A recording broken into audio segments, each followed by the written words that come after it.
Hi, I'm Neville Mackenzie, and I'm here at the Asia Tech podcast. And today my guest is Nicholas Martin. Nice. Hi, nice to meet you. Yeah, and you, Nick. Yeah. So can you just tell me something about yourself? Introduce yourself briefly. Yeah, sure. So my name is Nicholas Martin. People call me Nick. I'm half Danish, half English. Lived in Denmark for most of my life. Have a computer science, organizational theory, bit of geek background. Love internet marketing, internet stuff. I like to call myself an experimentalist. I like to try out all kinds of different things. And experienced a lot. Currently been living in Bali for 6 years running my startup. So how did you get to Bali? I saw something online called Project Getaway, and it blew my mind. Basically, entrepreneurs from all over the world coming together in a luxury setting for 1 month, working on their own stuff, but with other like-minded people. And I was like, wow. Was that on awesome. The individual projects? Or individual, was that, mostly. Yeah. And what kind of people did you meet out there? Well, so after seeing that, I was just like, I don't just want to attend it. I want to, be with the guys that are arranging it. So I just whipped up a video and I sent it to Michael, who basically started it. And lucky for me, he was Danish as well. He was in Copenhagen at the time. We met up, and that kind of started the whole journey. Also participating in the events, lots of different people, lots of different backgrounds, and that's what's so cool about it. So what kind of backgrounds did they have? You'd have your classic tech startup people, coders really hacking away. You'd have your business people, people that raise funds, what do we call them? Specialists in their fields. It's just a lot of different people to tap into. And where would you put yourself in that? I'm a little bit of in between of everything. I'm a jack of all trades, king of none. I like to code. I'm not a coder, but it's awesome. I'm definitely more on the marketing side.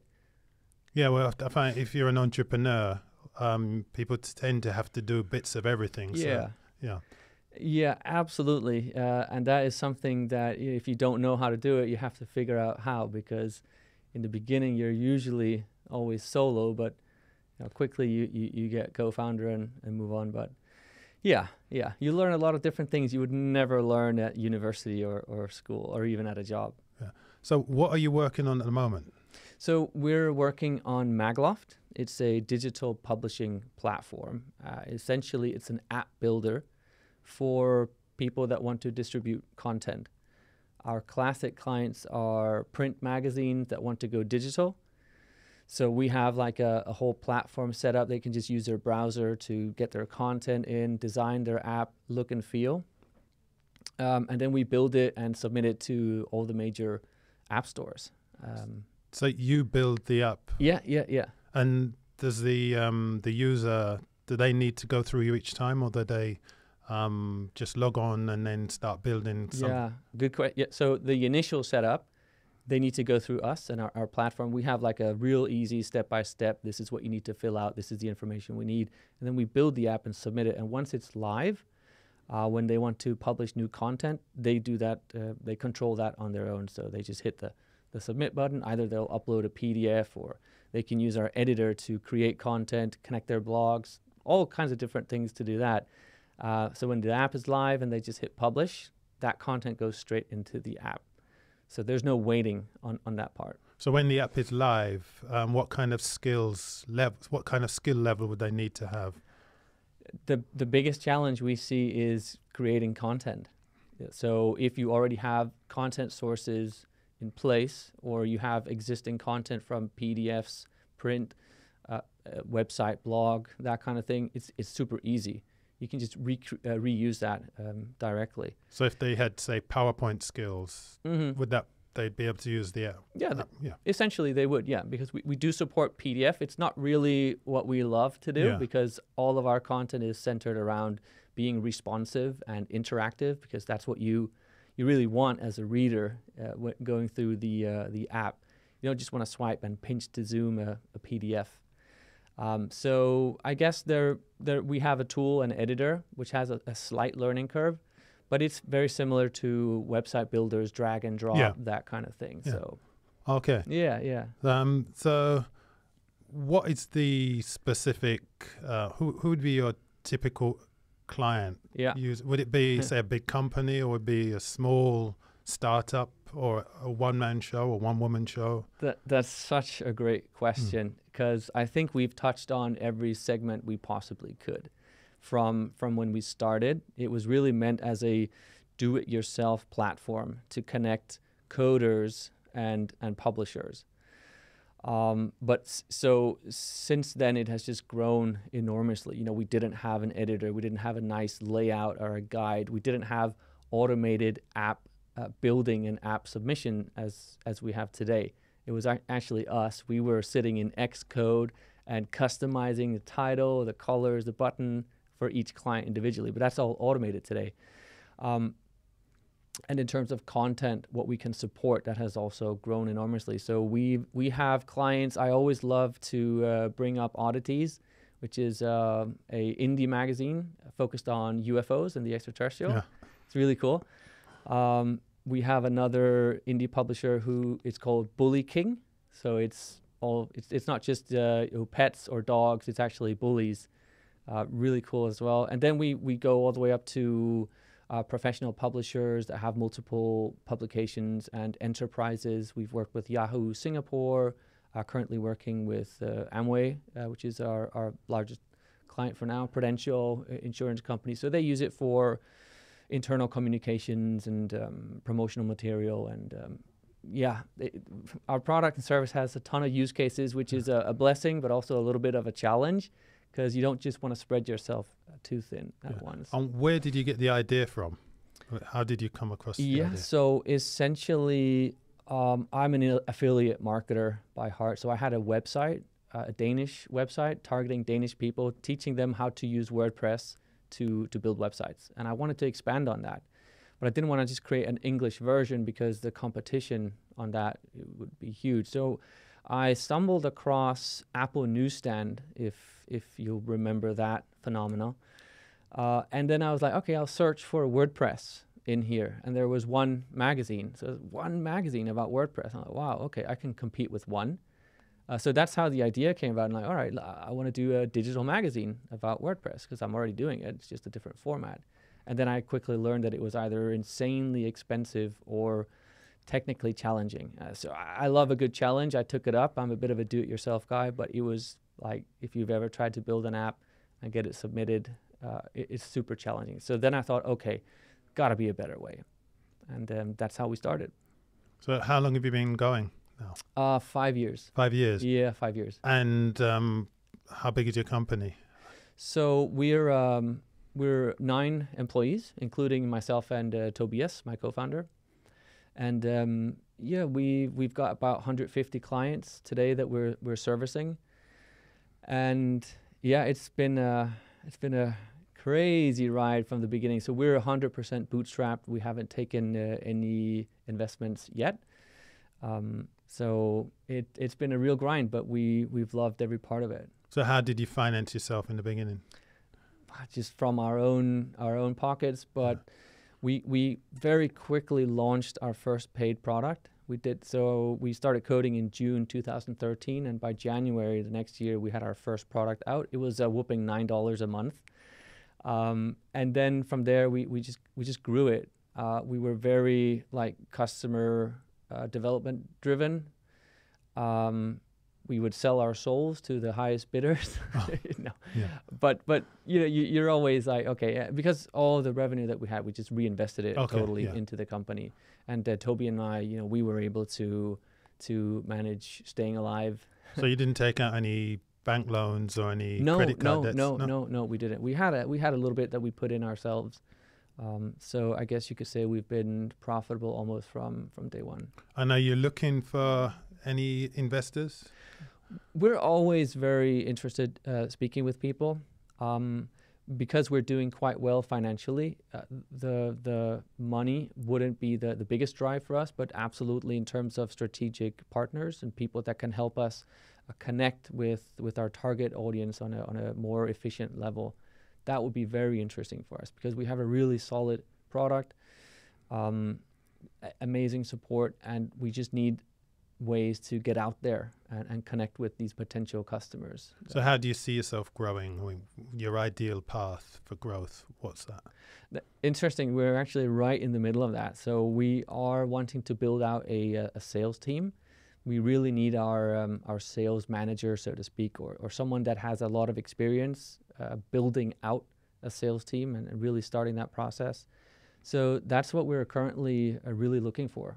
We're looking both in Singapore but also in Indonesia to find someone that can join the team and really help us scale and grow that side of the business. Because go on. No, we've just been very fortunate growing organically.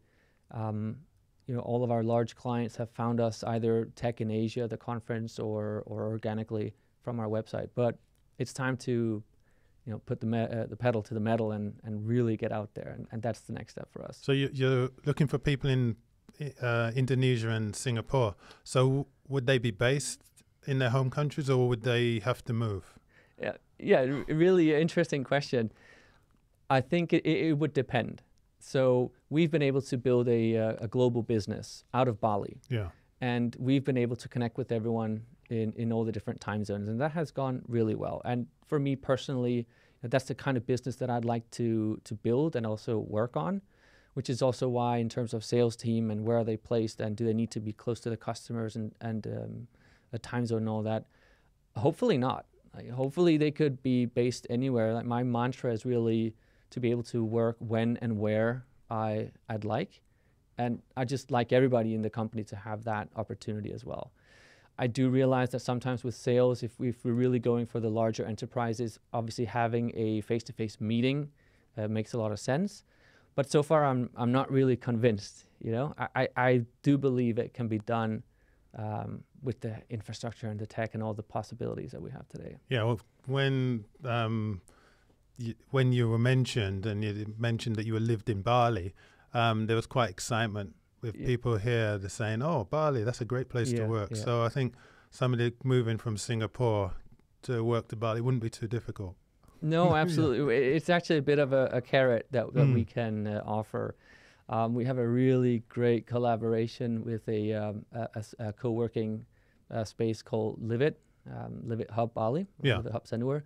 And they help us really with a lot. And they also help us hire local talent, because it's an Indonesian company, so we can really offer the whole package of benefits compared to just doing it on a contractor basis. So that's a really interesting thing. And, obviously a shout out to Live It for helping us with that. But I know they're also working on ways to offer that to other startups, people in the same kind of fashion. So hopefully they will come up with some information about that. So have you been to co-working spaces in Singapore or in other parts of Asia? Yeah. We definitely have Impact Hub. We've been to obviously, and even in Bali, there's like 6 or 7 now, I think. So what would be the difference between, say, or are there any differences between co-working spaces in Indonesia, Bali, or in Singapore that you've detected? Not really. No. Like if you were to compare perhaps the most known one in Bali, it would be Ubud, the hub in Ubud. And they're really great with activities and having speakers and also doing startup weekend events. And you see that here as well. I mean, obviously you get a little bit more of a city vibe here in Singapore and a more bamboo. Yeah, that's what I was thinking of. Yeah. But it's cool. It's good to diversify.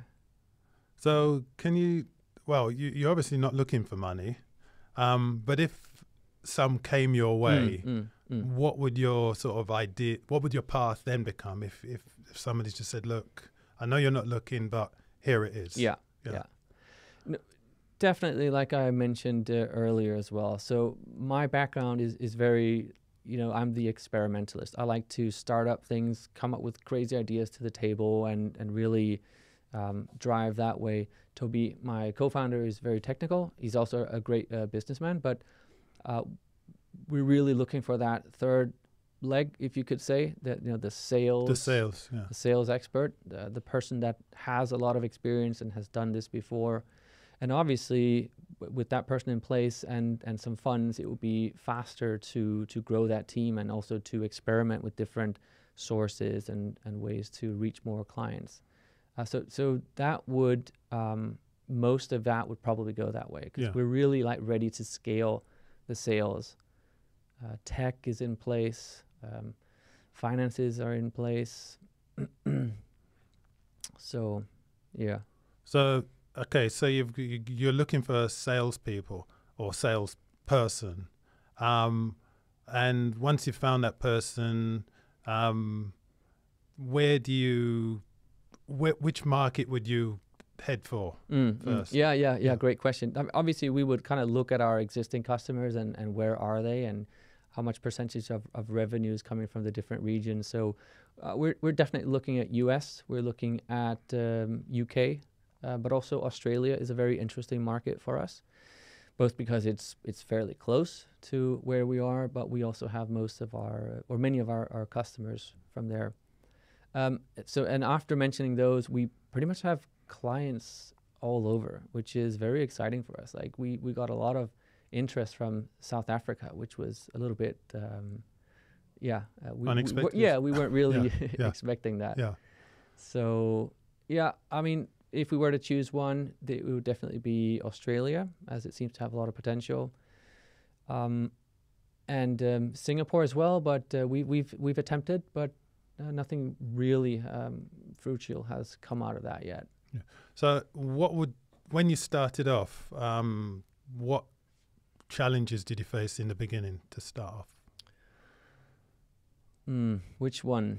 Like from the very beginning? Right at the beginning. Yeah, right at the beginning. You've got the idea, and then you decide, right, we're going to do this. What was the thing? Well, so in the early days, it was really tech. Yeah. I think, because I started on my own, and I was like, all right, this is awesome. I'm going to get back into coding. I'm going to go with Ruby on Rails, and got quite far with like the core server setup and communications and all that. But as soon as you wanted to add something fancy and cool, it's like, oh, I don't know how to do that, and it's going to take forever. So I was very fortunate to meet Toby early on in the process. He actually came to Bali to stay at the kind of a retreat that I was helping run at the time. And then... So what made you decide this was the person that was going to take it further? Toby? That was actually quite easy. Yeah, because he came working on a different startup, and I heard that he was really good with Ruby on Rails, so I just took advantage of that, and I just asked him a ton of questions. And he was really, open and helpful and willing to share, and he loved the idea and the project. So I was thinking, I need to hire this guy somehow. But very quickly we just decided, let's, if you think this is interesting, let's do it. Let's partner up 50-50 and get the ball rolling. Because I knew that I was never going to be able to do it on my own. Yeah. I needed someone like Toby on the team. And it was so early in the process, so it was just natural to say, let's build this together. And Toby is a brilliant developer. He knows so many different languages, but he's also a really cool guy, and we get along really well. So he's not just a business partner, he's a really good friend as well. Yeah, okay. So for him, leaving, projecting here, leaving one startup to join another startup, what did he say was in it for him to do this, apart from saying it's a really good idea, it's a cool idea, I want to get on board with this? Yeah, we'd really have to ask him that. But I do believe that he saw the whole opportunity of living in Bali and having this really great balance of work and play, which it does offer. There's so many benefits of being in Bali. But yeah, it was a real challenge in the beginning because he was part of this other startup and they were actually going to Silicon Valley. Early on, he said, like, I'm in a bit of a dilemma because I know I'm MagLoft and I want to do MagLoft, but I've also been offered this opportunity to go to Silicon Valley. I'm like, shit, I can't say no to that. Everybody wants to go to Silicon Valley. But he did say no. No, he didn't. didn't? No, Okay. no. So he went to Silicon Valley, had 3 months there. And long story short, it didn't really, they didn't get traction enough over there. So, which was lucky Yeah. in a way. And then shortly after that, he came to Bali. And once he actually came to Bali and we started working together closely, things just took off a lot faster. So in the early stages, it was really like figuring out between co-founders, how do we work on this when there are other things that you need to do as well. You have other responsibilities. But we got around it, and yeah, we came a long way since then. So you're looking for sales. So who's handling sales at the moment? So in terms of outreach, like actually proactive sales, no one really. Yeah. Which is a bit of a it's the missing piece of the puzzle. But in terms of inbound, we have a really awesome team of 3 people: Raphael, Christine, and Dina. And so they take care of all the inbound stuff, and they will also help book meetings with the clients, and I'll usually jump on those meetings with one of them.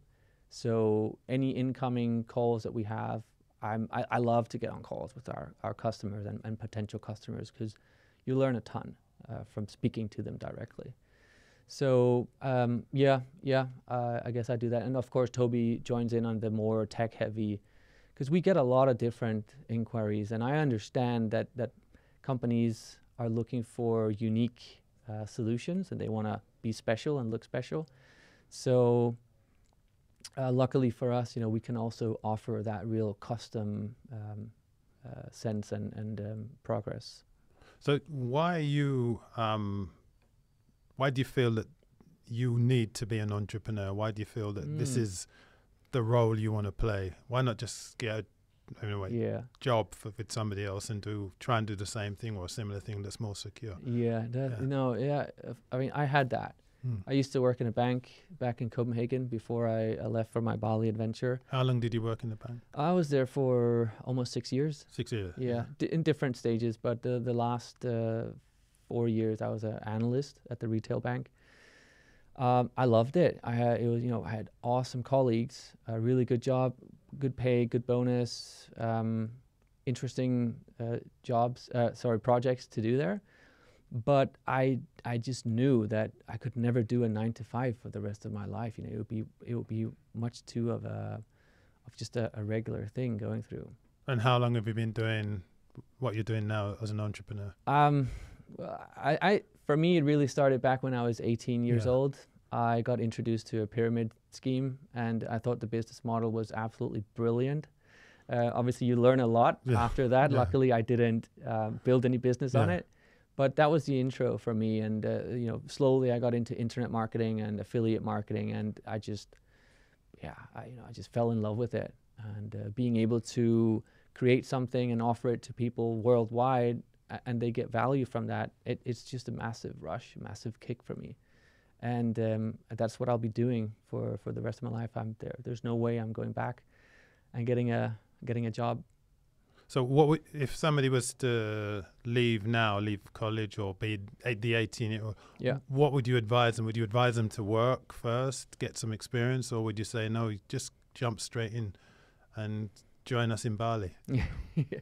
If I would, we all need money to survive, and for me, I didn't just jump in and go all out. I had a job, and I started slowly on the side, building more and more things until the right opportunities came along, and that's probably what I would advise as well.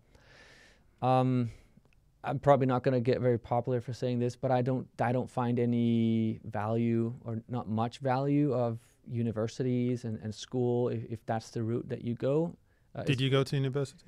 I did. I did my bachelor and my master's, but I didn't do my final thesis. But that was really more because it was the thing to do, and I did the master's because I could take some of the game design and affiliate marketing, and I actually did my whole master's around that. Otherwise, I probably wouldn't have done it. So if somebody came to you and they didn't have a degree, how would you assess them as a person if they came to you, like, I want to do sales for you. Yeah. I don't have a degree in sales or marketing or anything. Yeah. But I'd say awesome. Yeah. Yeah. I mean, obviously, for this particular position, you know, it's a really important position. So you'd have to have some kind of a track record. Yeah. You'd have to be able to prove convincingly that you know what you're doing. You've been in a situation before where you have a startup or, you know, of our kind of size. We have a product. Everything is in place but sales, and you've built up something really good from that kind of outset. And if you can show that and you can prove that, then we're very open. Honestly, whenever we hire people, I really skip the whole school and, you know, what their average grades was and all that, because it doesn't matter to me. I need to add that, I think. Yeah. To me, it really doesn't matter. What matters is, do you have the skills that we need for this at the moment? And are you willing to jump out and also learn new things? Are you proactive? You know, are you showing that you really want to do something other than just get a job? Then we're very interested. So if somebody had been working, say, in a corporate position, and they wanted to make the move, but they were in that secure position, how would you then know that this person was ready to make that move? What would you ask them? That's a really good question, and we've also discussed that internally. Like, you know, what kind of background should they really be coming from? And is it corporate sales or is it more from the startup world? To us, ideally you would have some kind of relation to startups and how that whole scene works, mainly just because that's really the phase that we're in at the moment. If you're coming from like a massive corporate and, you know, you've just been working there for 20 years and then I don't know. You know, it would really, the whole conversation and all, again, the willingness and if you can prove that you've really built something up and that we can see that that's going to be a big value add to us, then we're open for it. So you're in Bali, and Bali has a certain reputation as a holiday place. Yeah. So describe a typical day for you. Is it work, work, work, and some play, or is it play, play, play, and then some work? No, so I don't know if I can do a typical day, but I can definitely do a typical week. Yeah. So I'm very fortunate to be able to play golf as well. That's my big passion, and that's what really refuels me for the week. So I'm working full time 3 days, and then I have 2 days where I'm on the golf course and doing things in between. But on a classic day, you know, we'll get up in the morning, have coffee, just check the mail. Toby and I, we actually share a villa in Bali, so we're living together. Yeah. You know, we'll catch up there, and then we drive to the office, which is in Sanur. It's about 10 minutes on the scooter. The Live It hub, where we have our little space, and we have our team there. We do daily stand-ups. You know, we can work wherever we want, so it's kind of fluid. And we always catch up on projects, you know, talk to customers. And after that, typically there's some kind of event, either going out for a drink or going out to listen to some music or for dinner. And then we drive back to our house and relax with some StarCraft, perhaps. Yeah. So does Toby play golf? So he joins me on the driving range from time to time. So we'll go out and grab a couple beers and hit a few balls, which is really awesome. So you're working 3 days a week, 2 days golf. Is there an overlap? Does he do the other? Like, week is normally 5 days. So is there like a 5 day week? It is. And there's like, you do 2 days and then there's an overlap of 1 day and then Toby does another 2 days, or is it, how do you? Yeah. Or does he do 5 days? He does 5 days. Oh, he does. Yeah. Toby loves to code. Okay. You know, he loves it, and that is awesome. So he will usually be at the office when I'm not there, so we kind of swap in between, but we don't really have a hard schedule or anything like that. You know, for us, it's just important that we have that good balance of work and play. And we also say this to new members joining our team. You know, you don't have to be and sit at your desk from 9 to 5. If you like working at night, we can certainly work something out like that. We have people that work remotely for us as well. And what we're mostly interested in is, can you deliver the tasks that you have at the right time and at the agreed quality? And if yes, great. We don't need to time track you. We don't need to know exactly where you are. Obviously, we have some team meetings where we do need everyone to attend, and that is not a problem at all. So it's very fluid and organic the way that it works. But so far, it's working out really well. It's important. Like we've been doing this for years now, right? And obviously, it was different in the beginning where it's just full on work, and we do like 12, 14, 16-hour work days. But now with a much larger team and all, we're able to, I won't say step back a little bit, but just make sure that we don't drive ourselves to the grave doing it, but also still enjoy it. Okay. And if this, just to wrap up now, if somebody wanted to get in touch with you, how would they do that? Cool. Yeah. So our website, magloft.com, MAGLOFT. You can get in touch with us there. There's a phone number. You can reach out on Skype as well.